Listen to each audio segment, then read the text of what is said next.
예수의 중환자실이라고 하는 제목으로 중보기도에 대하여 40년 이상을 중보기도에 헌신했던 한 평신도의 경험을 바탕으로 해서 말씀을 드리려고 합니다. 이 지구상에는 매일 수많은 사람들이 태어나고 있습니다. 어느 한 통계에 의하면 하루에 지구에 약 20만 명의 인구가 증가하고 있다고 합니다. 그러니까 한 4일, 5일이 지나면 100만 명의 도시가 하나씩 생겨나고 있는 것입니다. 물론 인구가 잘 늘어나지 않는 지역도 있지만 세계를 평균해서 볼 때 그렇다는 것입니다. 또 그 많은 인구 중에 병들어 있는 사람이 많이 있고 죽어가는 사람들 많이 있습니다. 어떤 사람들은 전쟁으로 죽고 어떤 사람들은 재난과 사고로 죽고 어떤 사람은 질병으로 죽고 어떤 사람들은 수환이 다 되어서 생명이 떠납니다. 죽기 전까지는 그 살아있는 생명을 부재하기 위해서 돈을 벌고 먹고 마시고 분주하게 살아갑니다. 살아간다고 말할 수도 있지만 어떻게 보면 죽어간다고 말해도 틀림이 없습니다. 이러한 모든 현상을 간단하게 우리는 생명현상이라 그렇게 볼 수도 있습니다. 이 생명을 가지고 투쟁하는 것입니다.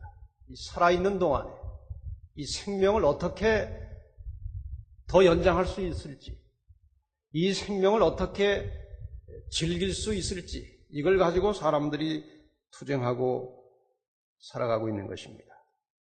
이 중에서 그 질병의 경우를 하나의 예로 들고 싶습니다. 죽을 병에 걸린 사람들이 있고 죽을 병에 걸렸다가 나은 사람들이 있고 나았다가 다시 병든 사람들이 있습니다. 우리가 그것을 그냥 쉽게 병이 다시 도졌다 그렇게 말합니다. 이것을 영적으로 적용해보고 싶습니다. 죽을 병에 걸린 사람들은 온 세상의 모든 사람들입니다. 하나님께서 보실 때는 온 세상의 모든 사람들이 다 죽을 병에 걸린 사람들입니다.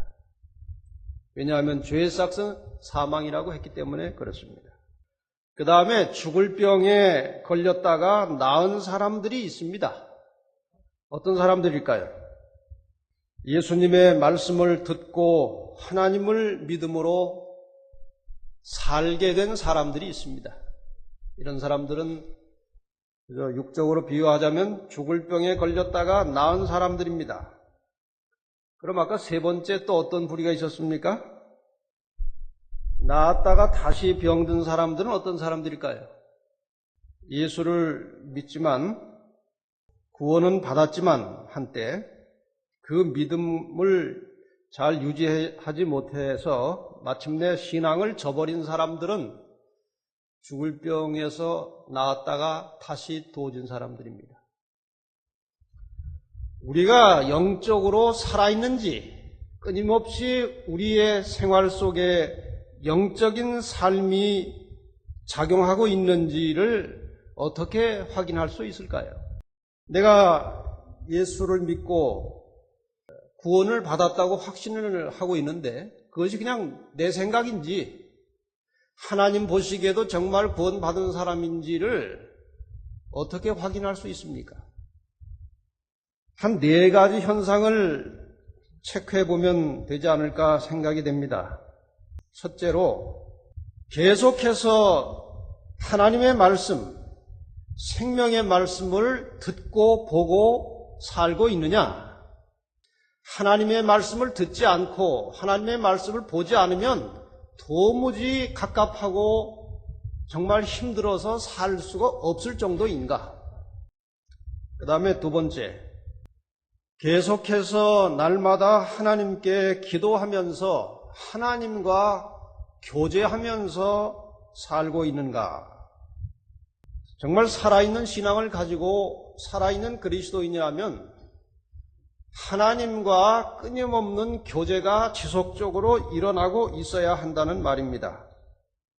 그 다음에 세 번째, 그 듣고 본 하나님의 말씀을 자신의 삶에 적용하면서 살고 있는가? 이것은 우리의 신앙을 아주 활기차고 생동감 있게 해줄 뿐만 아니라 우리를 성숙한 신앙인으로 만들어주는 대단히 중요한 요소입니다. 보고 들은 하나님의 말씀을 자신의 생활 속에 실제적으로 얼마나 신실하게 적용하고 있는가? 이것은 우리의 영적 생명을 확인해주는 대단히 중요한 단서입니다. 그 다음에 이제 네 번째가 사실상 오늘 드리고 싶은 말씀의 핵심입니다. 다른 사람의 생명에 대하여 관심을 가지고 그들에게도 생명을 나눠주기 위해서 내가 과연 움직이고 활동하고 있느냐.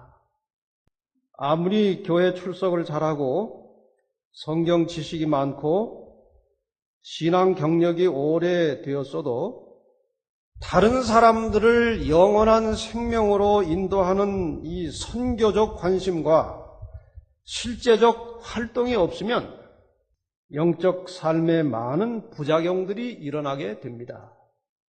내가 영적으로 살아있다고 하는 대단히 중요한 마지막 단서는 다른 사람의 영적 생명에 대해서도 관심을 가지고 있느냐 하는 것입니다.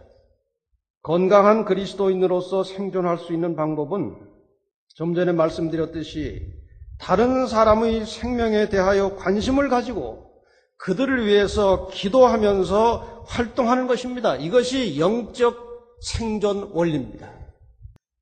우리가 다른 사람을 위해서 기도한다는 것을 흔히 중보기도라고 합니다. 가장 적절한 최선의 단어는 아니지만 그것이 지금 흔히 우리가 쓰고 있는 단어입니다. 이제 교회 처음 다니게 되면 제일 어려워하는 것이 기도입니다. 성경은 그냥 보면 되고 설교는 그냥 들으면 되고, 근데 기도에 대해서 많은 사람들이 어려워합니다. 이제 간신히 기도를 배워가지고 이제 기도를 시작하면 대개가 다 자기와 자기 주변에 관한 기도만 드립니다. 다시 말하면 기도의 시야가 좁다는 것이죠. 이 운동선수들이, 특히 이제 축구선수들이 아마 저는 경험은 못 해봤지만 그 축구를 처음 배우기 시작할 때는 그 보는 시야가 이렇게 한정이 되어 있다고 그래요. 넓게 보질 못하고. 그러나 이제 노련한 축구 선수가 되면 운동장 전체를 한눈에 보고 어디가 비었는지 누구에게 공이 가면 적절할지를 판단할 수 있는 능력이 생긴다는 것입니다.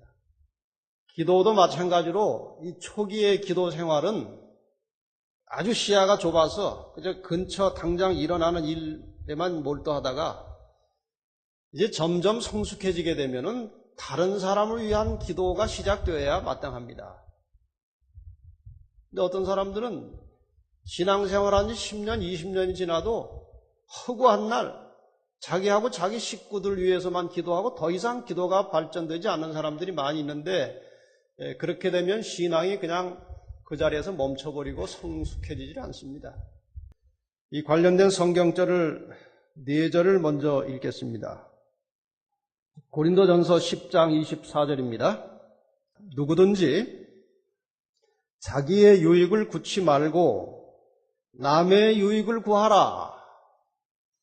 이 말씀을 좀 잘 깊이 생각해 보시기 바랍니다. 이건 기도에 대하여 이 사도 바울이 권면해 주시는 것입니다. 누구든지 자기의 유익을 구치 말고 남의 유익을 구하라. 마태복음 5장 44절입니다. 이건 예수님께서 하신 말씀입니다. 나는 너희에게 이르노니 너희 원수를 사랑하며 너희를 핍박하는 자를 위하여 기도하라. 이웃을 위해서 다른 사람을 위해서 기도하되 내가 잘 되기를 원하는 사람만을 위해서 기도하지 말고 너를 핍박하는 사람을 위해서도 기도하라는 것입니다. 야고보 5장 16절입니다. 이러므로 너희 죄를 서로 고하며 병 낫기를 위하여 서로 기도하라. 의인의 간구는 역사하는 힘이 많으니라. 이 병, 이거는 실제적인 육체적 질병을 말하는 것입니다. 병 낫기를 위해서 함께 서로 기도하라. 디모데전서 2장 1절 보겠습니다. 그러므로 내가 첫째로 권하노니 모든 사람을 위하여 간구와 기도와 도고와 감사를 하되. 이 도고라고 하는 것은 말이 좀 어려운 말입니다만 한자를 보면 기도할 때 도자하고 광고할 때 고자입니다. 기원하여 하나님께 고한다, 뭐 그런 뜻으로 볼 수 있겠습니다. 모든 사람을 위하여 기도하라. 오늘 이 말씀 속에 한 사람을 제가 주인공으로 등장을 좀 시켜봤습니다. 이름은 모르노라고 하는 사람이고 아주 신실한 그리스도인입니다.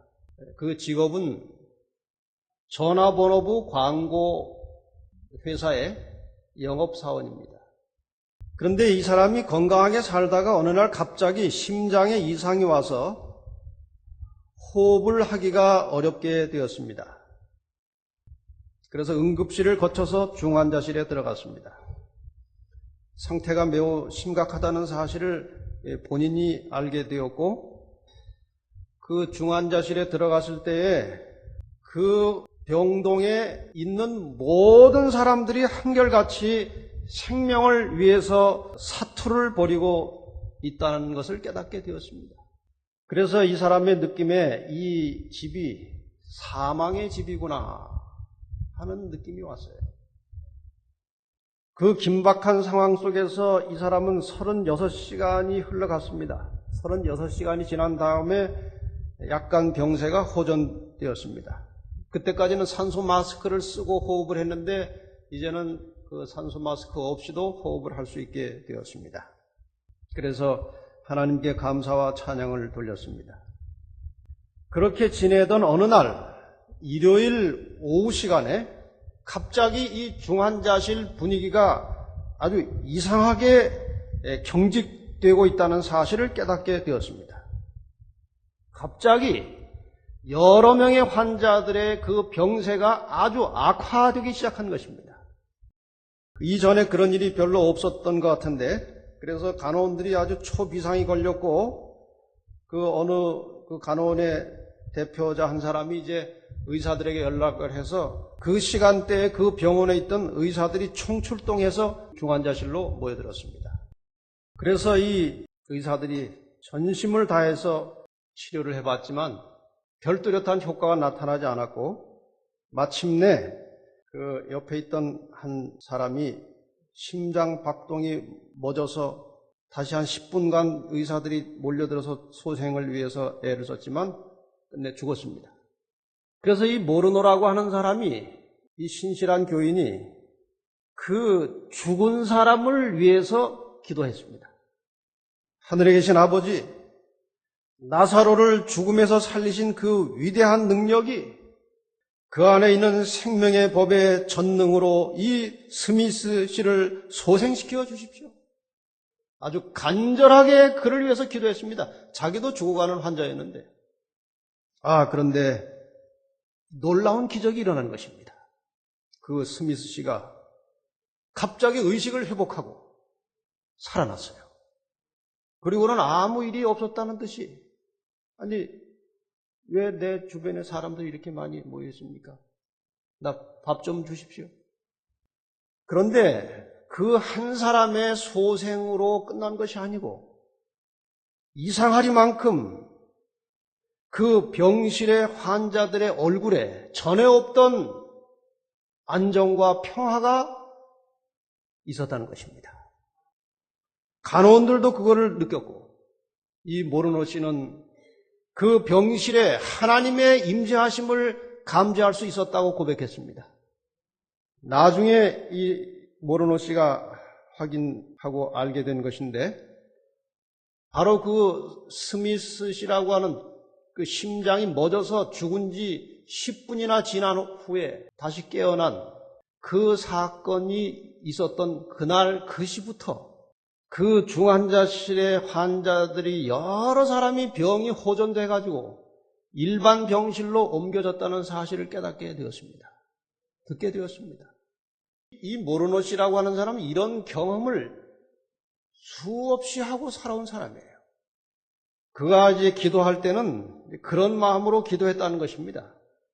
사람들이 이 죄와 정면 충돌해서 영적으로 혹은 육체적으로 파멸 상태에 이른 사람들의 명단을 가지고 그 명단을 어디에 모아둔다는 생각을 가지고 있었는가 하면은 예수님이 운영하시는 중환자실에 그 명단을 갖다 모은다는 생각으로 갖다 놓고 그 다음에 예수님께서 그 중환자실의 의사라고 하는 생각을 가지고 기도를 했다는 것입니다. 그래서 그들의 이름을 그 예수의 중환자실에 들어온 사람들 이름을 하나씩 부르면서 그 환자들에 대한 치료를 예수님께 부탁하면서 열렬하게 간절하게 기도할 때 많은 기적이 일어났다는 것입니다. 아까 읽었던 야고보 5장 16절 말씀을 다시 보면 이러므로 너희 죄를 서로 고하며 병 낫기를 위하여 서로 기도하라. 의의 간구는 역사하는 힘이 많으니라. 요한일서 5장 16절 말씀도 종종 여러분들에게 드렸던 말씀입니다. 누구든지 형제가 사망에 이르지 아니한 죄 범하는 것을 보거든 구하라. 그러면 사망에 이르지 아니하는 범죄자들을 위하여 저희에게 생명을 주시리라.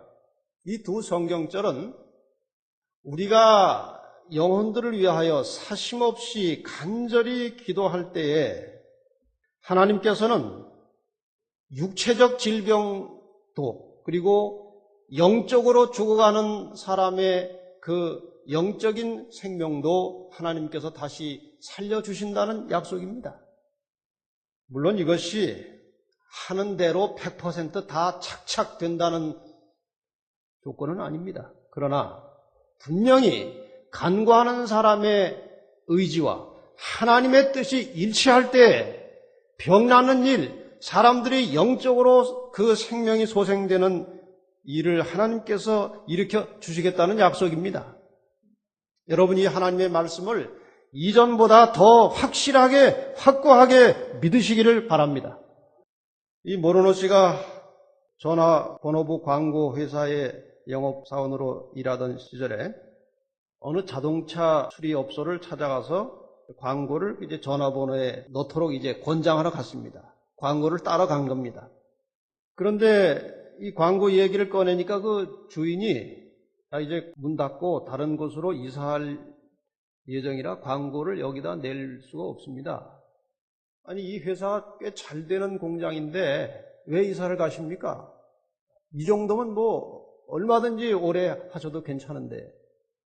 그랬더니 이 주인이 꽤 난처한 표정을 지으면서 내가 뭐 문 닫을 시간은 아니지만 일단 문을 닫으려고 합니다. 일단 문을 닫고 사정 이야기는 좀 나중에 하겠습니다. 그리고 일단 문을 내렸습니다. 그리고 이제 이 모르노 씨와 이야기를 하게 되었는데 사정은 자기 아내하고 관계가 너무 악화돼 가지고 더 이상 살 수 없는 상태까지 와서 아내는 여기 살고 자기는 아들을 데리고 다른 먼 곳으로 이사를 하기로 이미 합의를 했다는 것입니다.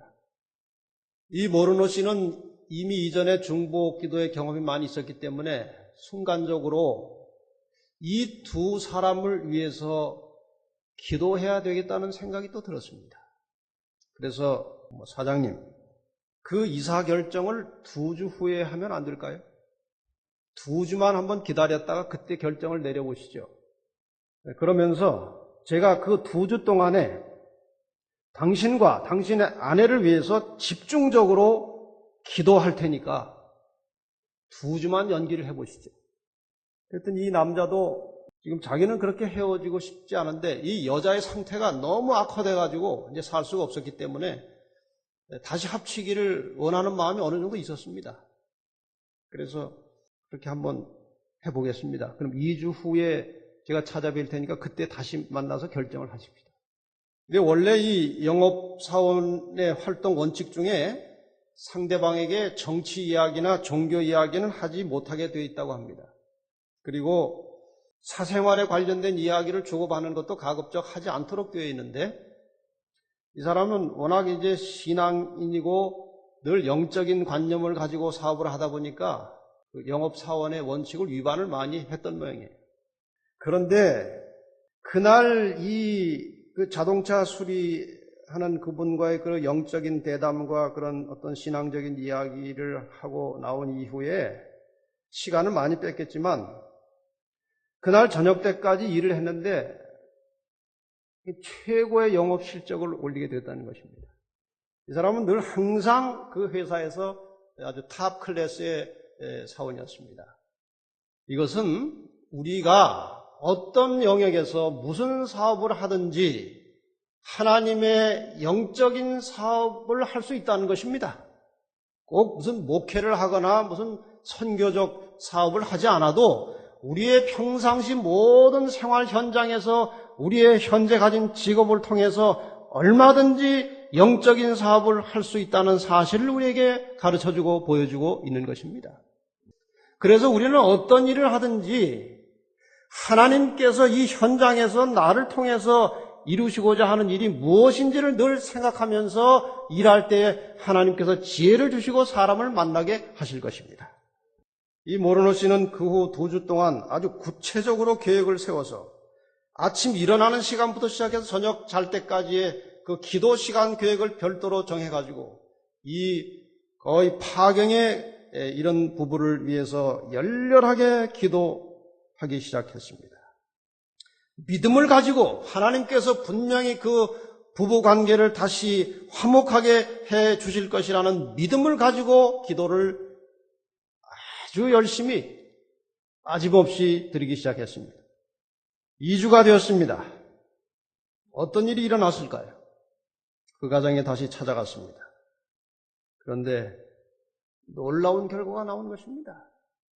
우리가 이사를 가지 않기로 결정한 것은 물론이고 이 자리에서 사업체를 더 확장하기로 결정을 내렸습니다. 선생님께서 2주 전에 다녀간 이후에 그 다음 날부터 이상하게 이 아내의 태도가 점점 달라지더니 이제는 완전히 딴 사람이 되었습니다. 그 책에 있는 내용을 그대로 옮기자면 이것입니다. 선생님이 이곳을 방문한 이래 거의 믿을 수 없는 일이 생겼습니다. 제 아내와 저는 다시 좋은 사이가 되었습니다. 삶의 의미를 새롭게 느낄 수 있게 되었습니다. 완전히 새로운 출발을 하게 된 것입니다. 예수님께서 이 세상에 계실 때에 많은 사람들이 예수님으로부터 치료를 받았습니다. 근데 치료받은 사람들 중에 어떤 사람들은 자기가 스스로 찾아와서 치료받고 병이 나은 사람도 있지만 다른 사람이 데리고 와서 고침을 받은 사람들도 꽤 있었습니다. 그렇습니까? 어떤 사람들이 그랬습니까? 누가복음 5장에 보면 사람들이 그 중풍병자를 데리고 예수님께 왔어요. 그 스스로 움직일 수 없기 때문에. 데리고 와서 그 중풍병자는 나음을 얻었습니다. 마가복음 9장에 보면 한 아버지가 벙어리 귀신 들린 자기 아들을 예수님께 데려왔고 마침내 나음을 얻었습니다. 요한복음 4장에 보면 예수님을 먼저 만났던 사마리아 여인이 동네에 뛰어들어가서 동네 사람들을 예수님께로 데리고 와서 그 동네의 많은 사람들이 구원을 받게 되었습니다.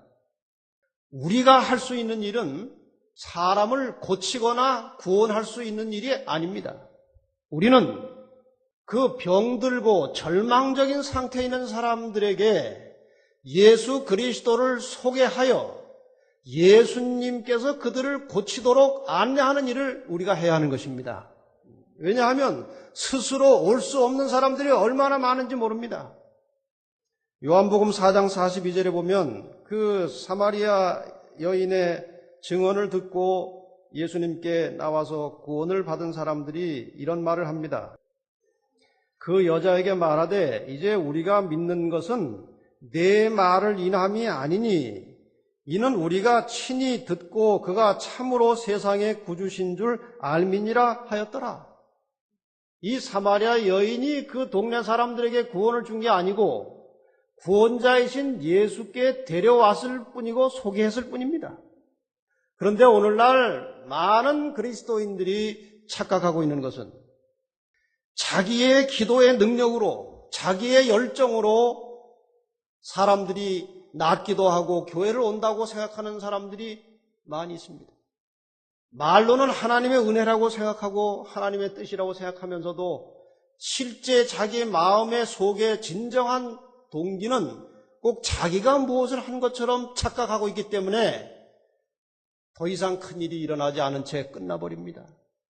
우리가 계속해서 겸비한 심령으로 다른 사람들을 그리스도께 소개하는 역할을 충실하게 수행할 때에 하나님께서 끊임없이 우리를 통해서 큰 역사를 이루실 것입니다. 우리 주변에 영적인 생명이 없어서 죽어가는 중환자가 있으면 예수님의 중환자실로 그 이름을 가지고 와서 주님께 치료를 부탁하시기를 바랍니다. 이것이 바로 중보 기도입니다. 육적인 질병으로 죽어가는 사람들이 있으면 그 이름도 예수님의 중환자실로 데리고 와서 주님께 치료해 주실 것을 부탁하시기를 바랍니다. 주님께서 필요하시면 치료의 역사를 이루어 주실 것입니다. 요한복음 14장 13절과 14절에 너희가 내 이름으로 무엇을 구하든지 내가 시행하리니 이는 아버지로 하여금 아들을 인하여 영광을 얻으시게 하려 함이라. 내 이름으로 무엇이든지 내게 구하면 내가 시행하리라. 이 얼마나 굉장하고 대단한 약속입니까? 여기 잘 다시 한번 읽어보십시다. 너희가 내 이름으로 무엇을 구하든지 내가 시행하리니 이는 아버지로 하여금 아들을 인하여 영광을 얻으시게 하려 함이라. 내 이름으로 무엇이든지 내게 구하면 내가 시행하리라. 우리가 기도할 때에 하나님의 뜻이 무엇인지 잘 살펴서 그분의 뜻에 맞게 기도하면 무엇이든지 시행하시겠다고 약속하셨습니다.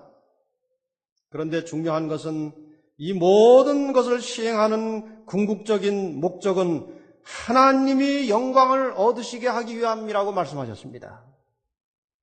우리가 다른 사람을 위해서 중보 기도하는 동안에 영적인 생명과 혹은 육적인 생명을 위해서 다른 사람을 위해서 기도할 때 거기에서 자아는 완전히 빠지고 오직 하나님의 영광만이 드러나게 될 때 이 약속의 말씀은 반드시 성취될 것입니다. 이 경험이 많은 이 모르노 씨의 실제 경험 속에서 어떻게 할 때 응답이 신속하게 이르러오고 기적이 일어나는가에 대하여 5가지 단계를 말하고 있습니다. 간단하게 제가 그 단계를 좀 소개해 드리겠습니다. 우선 성경절 2절을 먼저 보겠습니다. 시편 66편 18절입니다. 내가 내 마음에 죄악을 품으면 주께서 듣지 아니하시리라. 뭘 듣지 않겠다는 것입니까? 기도. 내가 내 마음에 죄악을 품으면 주께서 내 기도를 들으실 수 없다는 것입니다. 야고보 5장 16절 아까 읽었던 말씀의 마지막 부분에 보면 의인의 간구는 역사하는 힘이 많으니라. 이 두 성경절을 보면 우리의 기도가 왜 응답이 안 되거나 그렇게 답답하고 더딘지를 대략 짐작할 수 있습니다. 여기에 그 단계를 보면 첫 단계는 예수님과 항상 밀접한 교제를 가지고 살라 그렇게 되어 있어요. 이것은 끊임없이 기도하는 생활 속에서 하나님과 아주 친밀한 관계를 가지고 살라는 것입니다. 마음이 통하는 대화의 필수적인 요소는 친근감 혹은 신뢰감입니다. 이 친근감이나 신뢰감은 자주 만나고 교제함으로 이루어집니다. 사람은 가까이 하는 기간이 길어질수록 신뢰감이 떨어집니다. 그렇습니까? 그러나 예수님은 가까이 할수록, 교제 기간이 길어질수록 친근감, 신뢰감이 더 커집니다. 여러분, 예수님과 늘 가까이 교제하고 교통하시기를 바랍니다. 두 번째 단계는 하나님의 말씀을 머리에 계속 저장하라는 것입니다. 이것은 성경 말씀을 암기하라고 권하는 것입니다. 말씀을 암기해서 머리에 저장해 두는 것은 혹시 당장 잊어버린다 할지라도 계속해서 저장을 해 둘 때에 하나님께서 성령을 통하여 우리에게 역사하실 수 있는 확실한 근거가 이 속에 마련되는 것입니다. 하나님께서 성령을 통해서 우리에게 역사하실 때는 근거가 있어야 합니다. 그 근거는 하나님의 말씀이에요. 말씀을 많이 듣고 많이 보고 많이 외워서 이 속에 말씀이 많이 입력되어 있을 때에 하나님께서 필요할 때마다 성령께서 우리로 하여금 그것을 생각나게 하시고 깨닫게 하심으로 우리를 도우신다는 겁니다. 그리고 그 말씀을 암기하는 과정에서 우리는 많은 소득을 얻게 됩니다. 세상의 것들을 잊어버리게 되고 영적인 생명이 끊임없이 나에게 충격을 주고 감동을 주기 때문에 항상 살아있는 영적 생명을 유지할 수 있는 매우 좋은 방법은 시시로 말씀을 암기하는 것입니다. 세 번째, 기도하고자 하는 그 대상에 대하여 사랑의 감정을 가지라는 겁니다. 이 중보 기도의 필수 요소는 기도하는 대상에 대하여 깊은 관심과 사랑의 마음을 품는 것입니다. 그것이 바로 진실하고 진정한 기도를 만들어내는 원동력이 되는 겁니다. 네 번째 단계는 확고하고 철저한 믿음을 가지라는 것입니다. 마가복음 11장 24절에 말씀하시기를 그러므로 내가 너희에게 말하노니 무엇이든지 기도하고 구하는 것은 받은 줄로 믿으라. 그리하면 너희에게 그대로 되리라. 우리는 기도할 때에 하나님의 존재와 그분의 말씀에 대한 확고한 흔들리지 않는 믿음과 신뢰를 가져야 합니다. 그래야 우리의 기도가 힘이 있고 그 약속이 성취될 것입니다. 마지막 단계는 용서하는 마음을 가지라는 겁니다. 다른 사람의 실수나 허물을 용서하지 않는 마음을 품고 있으면 기도가 잘 되지도 않을 뿐만 아니라 기도를 해도 힘이 없습니다. 마가복음 6장 14절 15절에 너희가 사람의 과실을 용서하면 너희 천부께서도 너희 과실을 용서하시려니와 너희가 사람의 과실을 용서하지 아니하면 너희 아버지께서도 너희 과실을 용서하지 아니하시리라. 이건 상당히 두려운 말씀이에요. 다른 사람을 용서하지 않은 채 살고 있다면 자신의 죄에 대하여 하나님께 용서를 구해도 죄가 그대로 남아있게 됩니다. 여기 분명히 그렇게 말씀하셨어요. 다른 사람의 과실을 용서하면 너희 천부께서도 너희 과실을 용서할 것이다. 그러나 너희가 다른 사람을 용서치 아니하면 하나님 아버지도 너희 과실을 용서할 수 없다. 남의 잘못을 용서하지 않은 채 자기의 죄를 용서하도록 구하는 기도나 또 다른 기도를 드리는 것은 스스로 속는 것입니다. 그 기도에 아무런 힘이 없습니다. 이사야 59장 1절과 2절 말씀을 오늘 꼭 가슴에 명심하시기를 바랍니다. 여호와의 손이 짧아 구원치 못하심도 아니요 귀가 둔하여 듣지 못하심도 아니라 오직 너희 죄악이 너희와 너희 하나님 사이를 내었고 너희 죄가 그 얼굴을 가리워 너희를 듣지 않으시게 함이니. 하나님의 손, 하나님의 능력은 어느 시간, 어느 장소에도 미칠 수 있습니다. 하나님께서 우리의 모든 것을 언제라도 다 들으십니다. 그런데 그 하나님의 손길이 마치 끊어진 것처럼 보이는 것은 죄가 하나님과 우리 사이에 있기 때문에 그렇다는 것입니다. 하나님과 우리 사이에 죄를 다 거두어 버리면 언제 어느 시에라도 하나님의 능력의 손길이 우리에게 와 닿을 수 있다는 것입니다. 늘 깨끗하게 정결하게 사시면서 하나님과 교제하고 교통하시기를 바랍니다. 어떤 한 여자가 아무리 기도를 해도 기도에 힘이 없고 자신이 없어서 이 모르노 씨에게 상담을 요청해 왔습니다. 그래서 이 모르노 씨가 물었습니다. 혹시 다른 사람의 잘못을 용서하지 않고 살고 있지 않으십니까? 그걸 어떻게 아십니까? 깨끗한 마음을 가지면 기도에 힘이 없을 수가 없습니다. 그런데 그것이 우리 대대로 내려오는 가문의 법칙이 있습니다. 그게 뭔가 하면은 누군가가 나에게 해를 끼치면 화를 내지 말고 기다리다가 적절한 기회가 오면 그 사람에게 갚으라. 화는 내지 말고 적시에 되갚아 주라는 것이 우리 할아버지 때부터 제가 그걸 배웠기 때문에 그거를 실천하고 있는 중입니다. 용서할 수 있는 마음을 갖도록 도움을 구하는 기도를 드리십시오. 6달 후에 다시 전화가 왔는데 기쁨 충만한 목소리로 전화가 왔습니다. 용서하고 싶은 마음이 생겼고 용서를 했고 기도에 많은 결실을 얻었다는 것입니다. 마지막으로 우리 사랑하는 성도 여러분들에게 참된 지혜를 가지라고 권하고 싶습니다.